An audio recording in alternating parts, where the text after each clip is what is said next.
Apa sebenarnya yang dimaksud dengan pegawai pemerintah dengan perjanjian kerja atau P3K dan perbedaannya dengan pegawai negeri sipil atau PNS menuai sejumlah pertanyaan dan bahkan keraguan dari Sobat BKN. Undang-Undang ASN sendiri sudah menegaskan bahwa aparatur sipil negara terdiri dari P3K dan PNS dan bahkan memiliki kedudukan yang setara dan memperoleh hak-hak kepegawaian yang sama. Apa saja itu?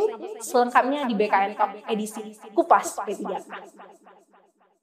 Baik, saat ini saya sedang bersama dengan Bapak Dwi Haryono. Beliau adalah perancang peraturan perundang-undangan di Direktorat Perundang-undangan BKN. Dan khusus kita akan mengupas seputar pegawai pemerintah dengan perjanjian kerja.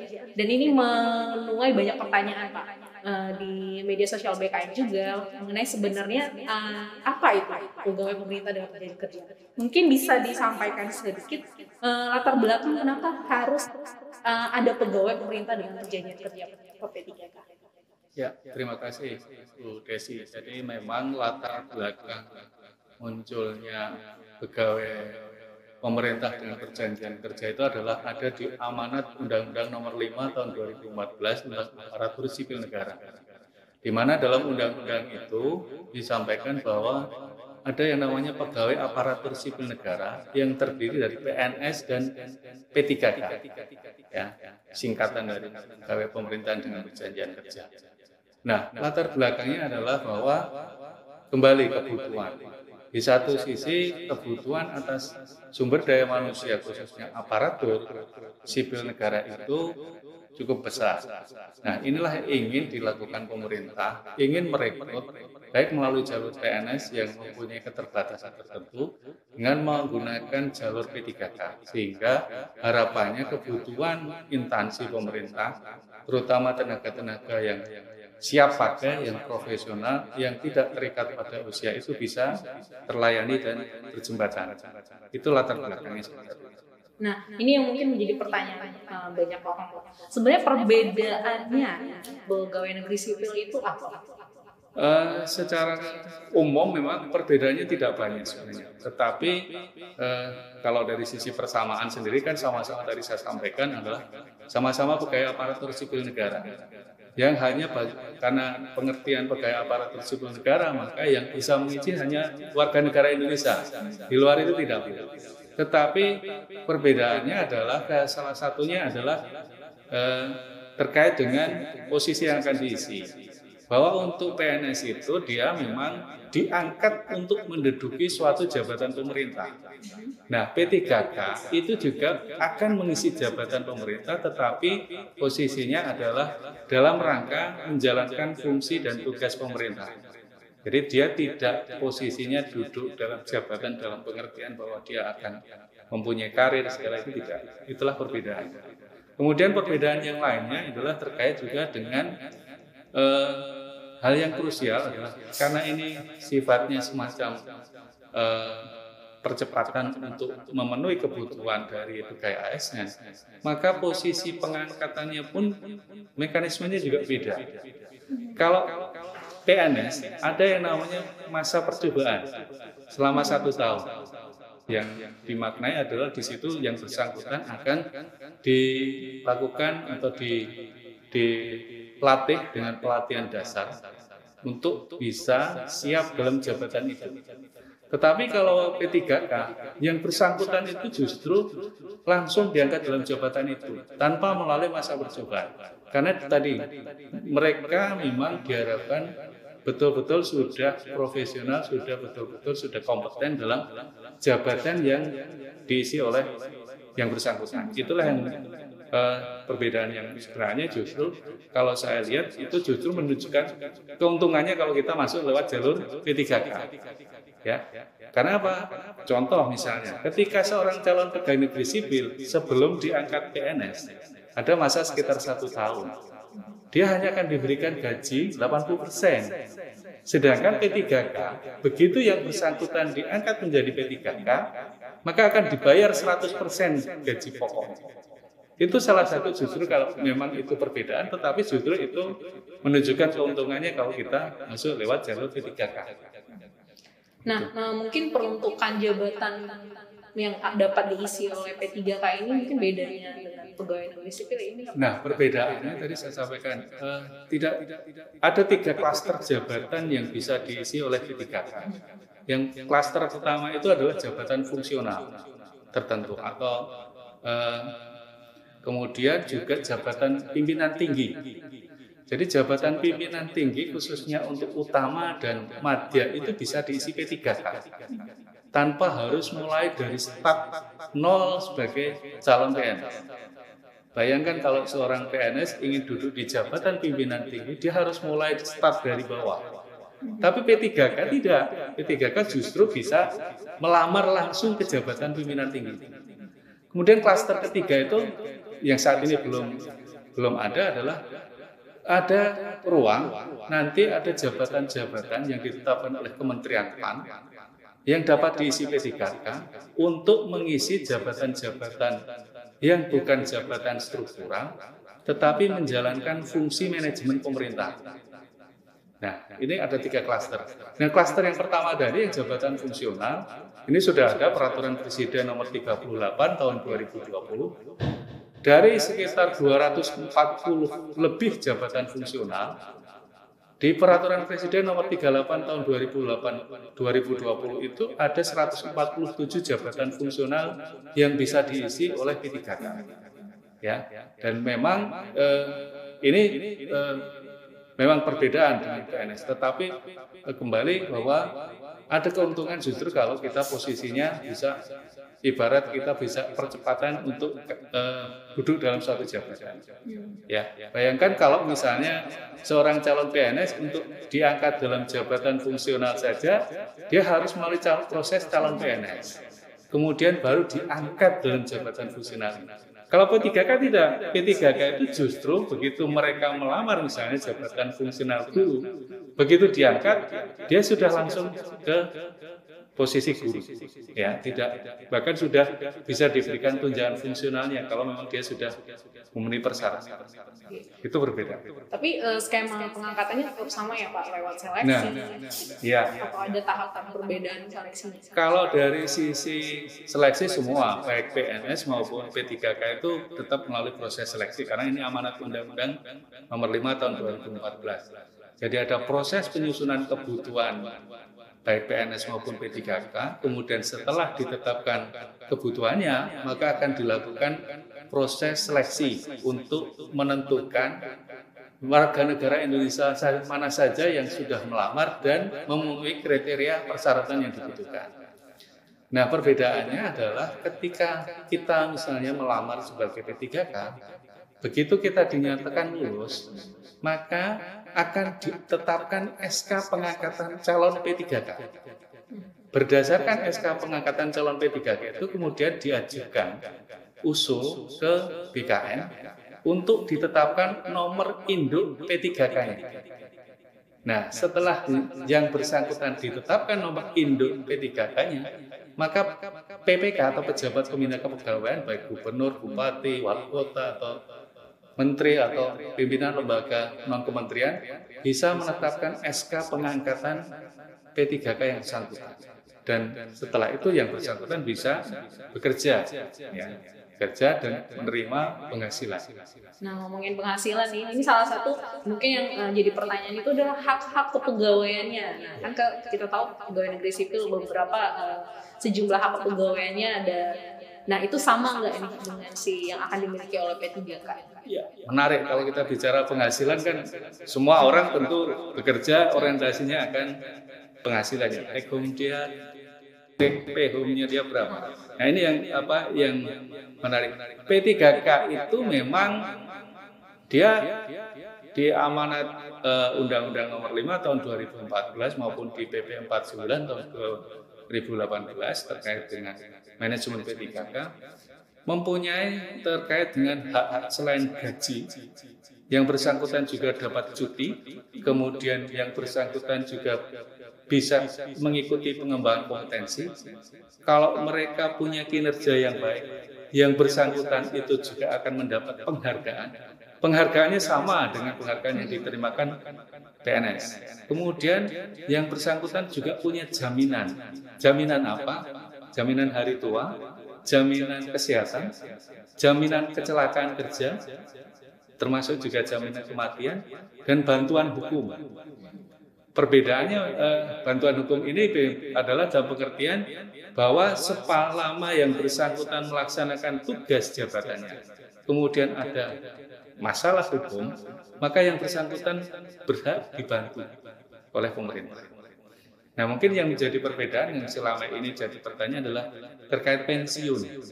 Tetapi amanat di undang-undang maupun di PP ke depan tetap akan diatur terkait dengan jaminan hari tua tadi. Karena apa? Sama-sama kalau di PNS itu ada yang namanya regulasi Undang-Undang 11 tahun 1969 yang mengatur pensiun PNS. Bahwa pegawai negeri yang telah memberikan jasa akan diberikan kontribusi yang namanya pensiun. Maka harapannya juga pemerintah ke depan itu ingin mereka yang juga sudah berjasa itu diberikan jaminan juga, walaupun bentuknya memang masih dalam format yang dicari. Karena permasalahannya adalah P3K ini kan kontraknya beda-beda. Ada yang dikontrak 1 tahun, ada yang 5 tahun, bahkan bisa diperpanjang. Nah, ini yang perlu ada formula khusus yang diatur oleh pemerintah. Tetapi amanat di ketentuannya bahwa diharapkan mereka juga ada jaminan tersendiri untuk ibaratnya menghargai kinerja yang sudah diberikan kepada negara. Oh, jadi penghargaan yang ketika mereka mengakhiri masa jabatannya ini masih belum digarap lagi ya Pak. Nah, tadi menyambung soal penggajian. Nah, ini mungkin jadi pertanyaan juga ketika mereka P3K di suatu instansi. Nah, ini penggajiannya di masing-masing daerahnya kah atau terpusat nih dikelola oleh pemerintah pusat? Ya. Jadi kita merujuk di Peraturan Presiden Nomor 98 Tahun 2020 tentang penggajian bagi P3K. Di sana diatur bahwa untuk P3K yang berada pada instansi pusat, maka pembayaran penghasilannya menjadi beban APBN. Sedangkan untuk P3K yang berada di daerah, yang artinya yang bekerja untuk instansi pemerintah daerah, maka beban penghasilannya dibebankan pada APBD.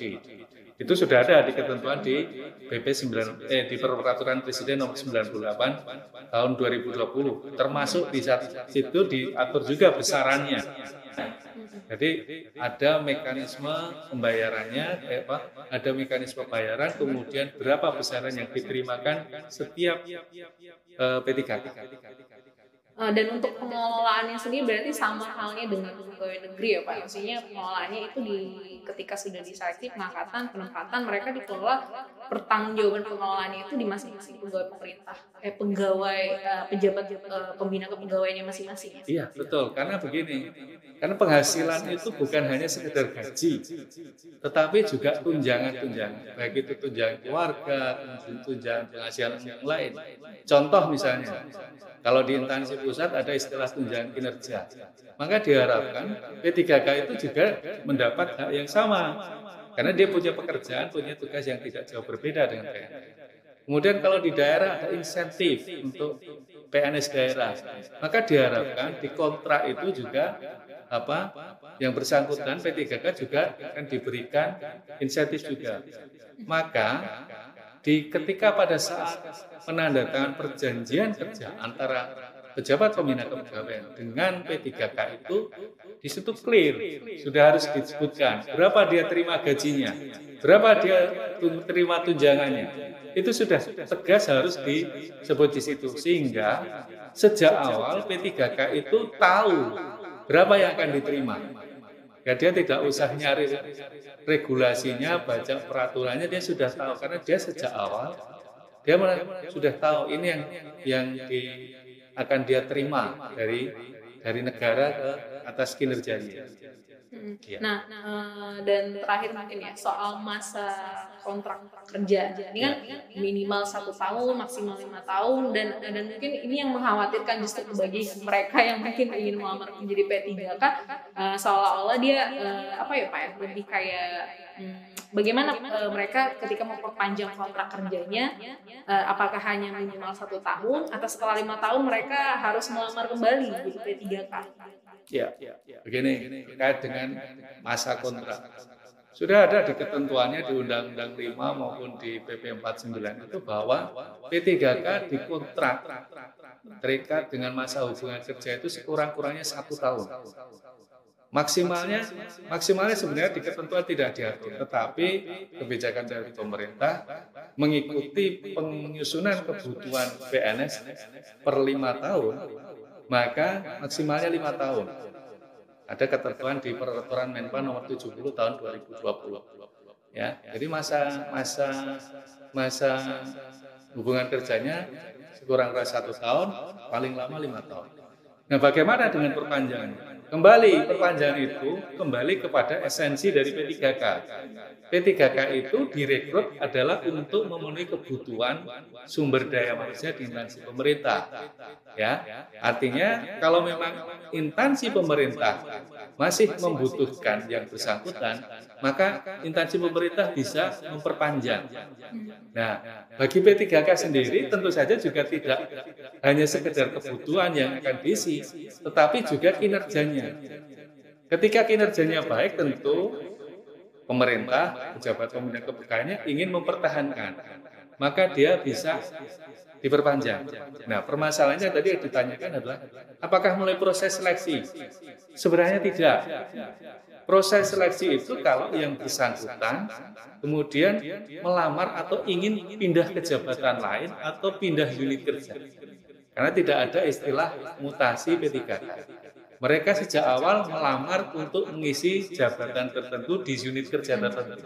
Sehingga ketika mereka pindah jabatan, maka mereka harus melalui proses seleksi lagi. Karena jabatan yang dilamar beda. Nah, itulah ya. Itu terkait dengan mekanisme perpanjangan. Jadi kembali kinerjanya bagaimana? Kemudian kebutuhan dari sisi instansi pemerintah, kebutuhannya seperti apa? Ya. Contoh saya gambarkan misalnya pemerintah punya proyek misalnya bangun jalan tol. Diprediksi pembangunan jalan tol itu 4 tahun selesai. Maka direkrut misalnya arsiteknya atau dari teknik sipilnya untuk insinyur untuk mengisi misalnya dia teknisi jembatannya. Mau membuat jembatannya seperti apa? Direkrut. Begitu sudah selesai proyeknya 4 tahun, sebenarnya kan sudah selesai. Kebutuhan pemerintah sudah selesai, dia sudah tidak butuh tenaga itu lagi. Tetapi kalau misalnya kemudian ternyata ada proyek yang lain, ya, yang masih di bawah instansi itu sebenarnya pemerintah bisa saja memperpanjang. Tetapi kalau sudah tidak dalam jabatan tadi teknisi jembatan, dia mau ke jabatan lain harus tetap proses seleksi. Seperti itu. Ya. Tapi kembali kalau teknisi jembatannya kinerjanya juga tidak beres, baru bangun aja jembatannya sudah ambrol, tentu pemerintah juga pikir-pikir akan memperpanjang, tunggu dulu. Ya, itulah. Nah, mungkin kalau yang ini, kalau misalnya nih, saya P3K, lalu masa kontrak saya sudah selesai. Nah, saya bisa melamar jadi CPNS nih. Nah, ini yang pertanyaan yang sering. Kalau sudah selesai. Sama. Kalau melamar itu boleh, tetapi kembali ketentuannya. Jadi regulasi yang mengatur pengangkatan atau pengadaan calon pegawai negeri sipil itu bahwa usia serendah-rendahnya 18 tahun, setinggi-tingginya 35 tahun. Kecuali untuk 4 jabatan, ada dokter, kemudian peneliti, dokter pendidik klinis, satunya lagi saya lupa kalau nggak salah rekayasa. Itu dia bisa sampai usia 40 tahun. Di luar 4 jabatan itu ada peraturan presiden yang mengatur, ya, itu tidak bisa, maksimal 35 tahun. Tetapi kalau tetap ingin jadi P3K, dia tidak terbatas usia karena ketentuannya serendah-rendahnya. Untuk melamar P3K itu usianya 20 tahun. Jadi bisa saja kalau dia sudah misalnya selesai P3K, dia usianya dia dikontrak 5 tahun, ya. Padahal dulu waktu diangkat P3K usia 33 tahun, begitu dia selesai kan dia sudah usianya 38 tahun.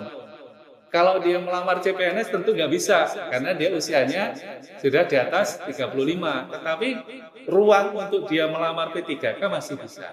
Artinya dia masih bisa melamar sebagai pegawai aparatur sipil negara. Berarti ketika masa kontraknya habis, ya P3K bersangkutan sebenarnya bisa melamar lagi ke misalnya kalau dia ingin melamar ke instansi yang berbeda. Iya. Karena kadang orang bekerja itu begitu sudah masuk di satu unit ternyata bukan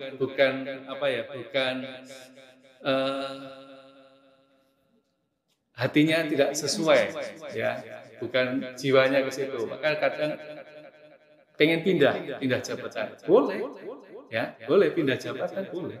Tapi dia harus tetap melalui proses seleksi, karena memang amanatnya di undang-undang pengadaan pegawai aparatur sipil negara itu tetap melalui proses seleksi. Oke. Ya. Mungkin sebagai penutup Pak, kita bisa katakan PNS dan P3K itu sebenarnya sama, setara. Mereka sama-sama aparatur sipil negara, hanya ada perbedaan mungkin di unsur-unsur hak kepegawaiannya, mungkin pengaturan skema kerjanya antara PNS dan P3K mungkin bisa disimpulkan kita garis besar pengelolaan perbedaan P3K dan PNS. Ya, tadi memang hampir sama, bilang tidak bisa 100% sama. Contoh misalnya hak cuti, ya, hak cuti P3K sama, dia dapat hak cuti tahunan, dapat hak cuti sakit, hak cuti melahirkan, tetapi dia tidak punya hak cuti di luar tanggungan negara.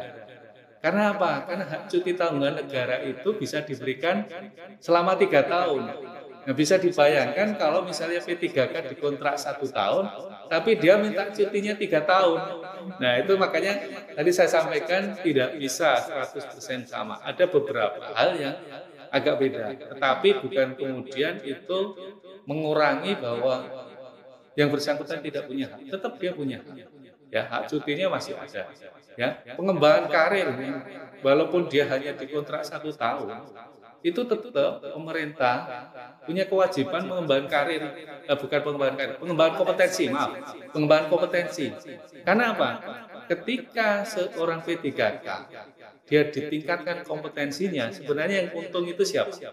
P3K atau pemerintah?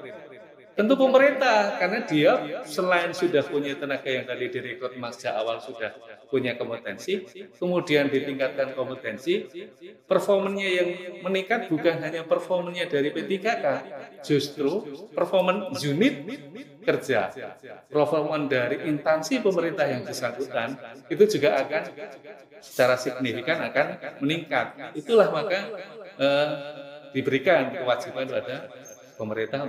Jadi intinya jangan ragu untuk menjadi P3K ya Pak. Iya. Karena seluruh unsur-unsur kepegawaiannya bisa dikatakan kurang lebih sama dengan PNS, walaupun memang ada perbedaan di skema kerjanya, kontrak kerjanya, seperti itu. Baik, terima kasih Pak Dwi Haryono untuk waktu dan kesempatannya. Semoga apa yang kita obrolin di BKN Talk Kupas P3K kali ini sedikit banyaknya menjawab nih kekhawatiran atau pertanyaan dari Sobat BKN. Baik, saya Desi mewakili BKN. Terima kasih untuk BKN Talk kali ini. Sampai ketemu di BKN Talk lain kali.